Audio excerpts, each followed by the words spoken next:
अखण्डमण्डलाकारं व्याप्तं येन चराचरं तत्पदं दर्शितं येन तस्मै श्रीगुरवे नमः। तस्मै श्रीगुरवे नमः। तस्मै श्रीगुरवे नमः। प्रिय विद्यार्थियों, पिछली कक्षा में हमने आचमन हेतु त्रिविध तीर्थों के विषय में अध्ययन किया था कि किस स्थान से किए हुए आचमन को ब्रह्म तीर्थ कहते हैं, किसे प्रजापति तीर्थ और किसे देव तीर्थ कहते हैं, तथा ऐसा कौन सा स्थान है जिसे पितृतीर्थ कहा जाता है तथा उससे आचमन करने का निषेध किया गया है। आज हम आगे देखेंगे कि आचमन करते हुए किन बातों का विशेष ध्यान रखना चाहिए और आचमन 3 बार, 2 बार या 1 बार कहाँ कहाँ किस किस अंग का कितनी बार आचमन किया जाना चाहिए उसके विषय में महर्षि मनु बता रहे हैं।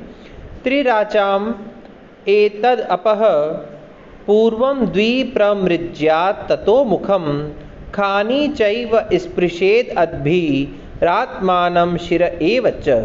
अन्वय देखिए एक बार। पूर्वम अपह त्रि आचमेत ततः द्विमुखम प्रमृज्यम अद्भि चैव खानी आत्मानं शिर एव च स्पृशेत।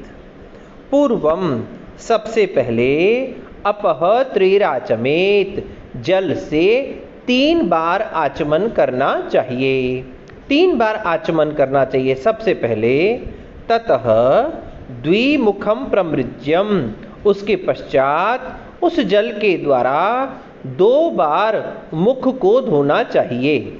2 बार मुख धोना चाहिए। अद्भि चैव खानी आत्मानं शिरः एव च स्पृशेत, और उसके पश्चात उसी जल से खानी अर्थात इंद्रियों को, जो ज्ञानेंद्रियां हमारी प्रत्यक्ष रूप में दिखाई दे रही है, जैसे आँख, नाक, कान, मुख इत्यादि इंद्रियों को, आत्मानम अपने आप को अर्थात नाभि को, और शिरः सिर को, हृदय को और शिर को स्पर्श करना चाहिए। सबसे पहले 3 बार आचमन करना चाहिए। उसके पश्चात 2 बार मुख को साफ करना चाहिए, मुख धोना चाहिए जल से, और फिर उसी जल के द्वारा खानी यानी इंद्रियों को, कौन सी इंद्रियां, आँख, नाक, कान, मुंह, नाभि इत्यादि इंद्रियों को, आत्मानम अर्थात हृदय को, अपने आप को, और शिरः यानी मस्तक को उस जल से स्पर्श करना चाहिए। अब जब आचमन किया ही जाना है तो वह जल किस प्रकार का होना चाहिए, अब उसको भी एक बार देखते हैं। अनुष्णाभि रफेनाभि अद्भि तीर्थेन धर्मवित् शोचेप्सु सर्वदा चामेकान्ते प्राक उदंग मुखम। अन्वय देखिए इसका। धर्मवित् शोचेप्सु एकांते प्राक उदंग मुखः अनुष्णाभि अफेनाभि अद्भि तीर्थेन सर्वदा आचमेत। शोचेप्सु धर्मवित्, धर्म को जानने वाला धर्मात्मा पुरुष, धर्मज्ञ पुरुष।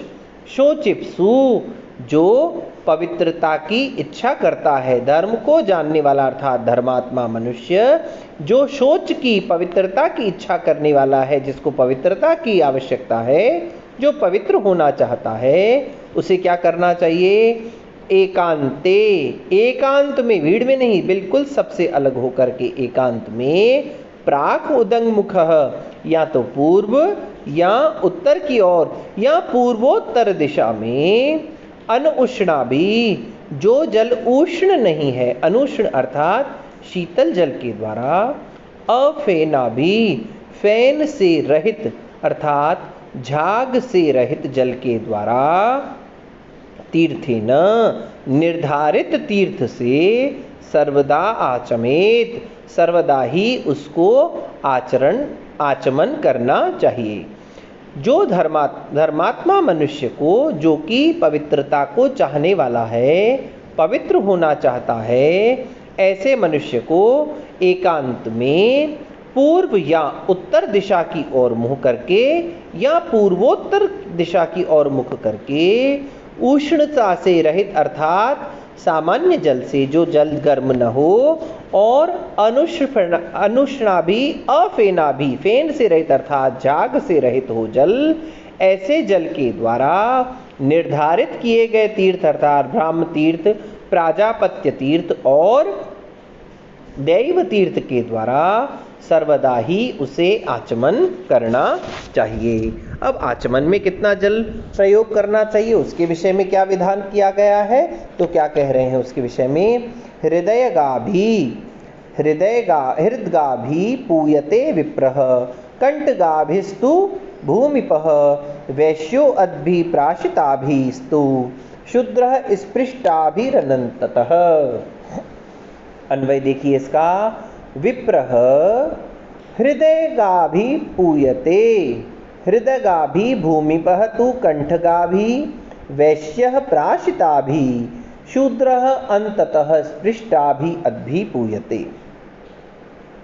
विप्र जो है, जो ब्राह्मण होता है, हृदयगाभि, हृदय तक पहुंचे हुए जल से पवित्र होता है, अर्थात उसे विप्र को, ब्राह्मण को आचमन में इतना जल अपने हाथ में लेना चाहिए कि वह उसके हृदय तक पहुंच जाए। भूमिपः तु कंठगाभि, और जो भूमिप है, भूमि का पालन करने वाला अर्थात क्षत्रिय है, उसे कंठगाभि, कंठ तक पहुंचे हुए जल के द्वारा आचमन करना चाहिए। वैश्यः प्राशिताभि, और वैश्य को मुख तक पहुंचे हुए, वैश्य इतना जल ग्रहण कर सकता है जो मुख तक पहुंचे। और शूद्रः अंततः स्पृष्टाभि, और शूद्र को स्पर्श मात्र अर्थात जिह्वा और ओष्ठ के स्पर्श मात्र के जितने जल का आचमन करना चाहिए, जिससे वे पवित्र हो जाते हैं।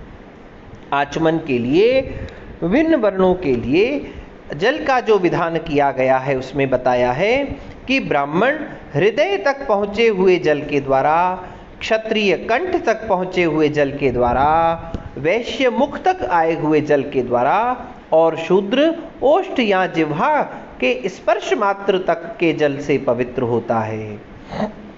आगे देखिए, जो ब्रह्मचारी यज्ञोपवीत धारण करते हैं वह किस प्रकार से करना चाहिए और उसकी उस विधि के आधार पर उस यज्ञोपवीत का क्या नामकरण है उसके विषय में बता रहे हैं।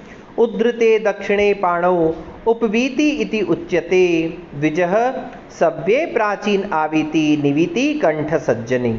अन्वय देखिए इसका, द्विजः दक्षिणे पाणौ उद्धृते उपवीति इति उच्यते, सव्ये प्राचीन आवीति कंठ सज्जने निवीति इति उच्यते। द्विज जो है, दक्षिणे पाणौ उद्धृते, जब दायां हाथ ऊपर करके और यज्ञोपवीत को धारण करता है। देखिए, जब भी यज्ञोपवीत धारण किया जाएगा, अगर दायां हाथ ऊपर करके यज्ञोपवीत धारण किया जाता है तो इसका मतलब वो दाएं हाथ की तरफ से नीचे लटकेगा और बाएं कंधे पर विराजमान रहेगा। तो बाएं कंधे पर लटका हुआ और दाएं कंधे के तरफ से नीचे जाता हुआ जो यज्ञोपवीत होता है, जब इस प्रकार से धारण किया जाता है तो उसे उपवीति कहते हैं। सव्ये पाणौ उद्धृते, और सव्य अर्थात बाएं हाथ को ऊंचा करके जब दाएं हाथ पर वह यज्ञोपवीत रखा जाता है और बाएं हाथ से नीचे की ओर लटकाया जाता है तो उसे प्राचीन आवीति कहते हैं। दायां हाथ ऊपर करके बाएं हाथ पर रखा जाए तो उपवीति, और बायां हाथ ऊपर करके अगर दाएं हाथ पर रखा जाए तो उसे आवीति कहते हैं। कंठ सज्जने निवीति, और कंठ में माला की तरह धारण करने वाले यज्ञोपवीत को निवीति कहा जाता है। देखिए, 3 प्रकार के यज्ञोपवीत को धारण करने का विधान किया गया है यहाँ। अगर दायां हाथ ऊपर उठा करके बाएं हाथ पर यज्ञोपवीत रख करके दाएं हाथ की तरफ से लटकाया जाए तो उसे उपवीति कहा जाएगा। बायां हाथ ऊपर करके दाएं हाथ पर रख के बाएं हाथ की तरफ से उस जनेऊ को अगर लटकाया जाए तो उसे प्राचीन आविति कहते हैं। लेकिन अगर बायां और दायां दोनों ही प्रकार के कंधों पर धारण न करके उसको कंठ में ही रखा जाए तो उसे निवीति कहते हैं। ये 3 प्रकार के यज्ञोपवीत को धारण करने का विधान नाम सहित हमने अभी देखा। अब इसके पश्चात क्या है? मेखलामजिनम दंडम उपवीतम कमंडलुम अप्सु प्रास्य विनष्टानि गृहणीयात यानी मंत्रवत गृहणीतानि यानी मंत्रवत। क्या कह रहे हैं? मेखलाम अजिनम दंडम उपवीतम कमंडलुम एतानि विनष्टानि अप्सु प्रास्य मंत्रवत अन्यानि गृह्णीत। मेखला अर्थात करधनी जो मेखला है, अजिनम जो मृग चर्म है, जो चर्म वस्त्र इत्यादि है, दंडम दंडा, उपवीत यज्ञोपवीत, कमंडल इत्यादि। देखिए अभी तक हमने जिन जिन वस्तुओं को पहनने का विधान देखा, एक हमने मेखला को पहनने का विधान देखा, दूसरे वस्त्र एक तो ओढ़ने का और नीचे पहनने का, 2 प्रकार के वस्त्र जिनको अजिन कहा जाता है, मृग चर्म इत्यादि, और दंडम जो डंडा हाथ में धारण किया जाएगा, उपवीतम जो यज्ञोपवीत धारण किया जाएगा, और जो कमंडल मेखला, वस्त्र, दंड, यज्ञोपवीत और कमंडल, एतानि विनष्टानि इन सब के नष्ट हो जाने पर, यहाँ विनष्टानि से तात्पर्य क्या है? या तो वे पुराने हो जाएं, या टूट जाएं, खराब हो जाएं, छिन्न भिन्न हो जाएं, नष्ट भ्रष्ट हो जाएं, किसी भी स्थिति में होने पर उन्हें अपसु प्रास्य जल में डालकर, जल में फेंक करके, मंत्रवत मंत्रोच्चारण पूर्वक अन्यानि गृह्णीत अन्य नए धारण करने चाहिए। अगर किसी भी ब्रह्मचारी का, चाहे वह क्षत्रिय हो, वैश्य हो या ब्राह्मण हो, अगर उसका मेखला, अजिन यानी वस्त्र, मृगचर्म इत्यादि, दंडा, यज्ञोपवीत, कमंडल इत्यादि नष्ट हो जाएं, पुराने हो जाएं या खराब हो जाएं, या उनमें किसी भी प्रकार का दोष आ जाए, तो उन्हें क्या करना चाहिए? अपसु प्रास्य जल में विसर्जित करके, जल में प्रवाहित करके, मंत्र पूर्वक नए मेखला, अजिन, दंड, यज्ञोपवीत और कमंडल को धारण करना चाहिए। अब इसके पश्चात ब्रह्मचारी का केशांत संस्कार का विधान कब किया गया है और उसकी क्या विधि एवं प्रक्रिया है, इसके विषय में हम चर्चा अगली कक्षा में करेंगे। तब तक के लिए ओम शम।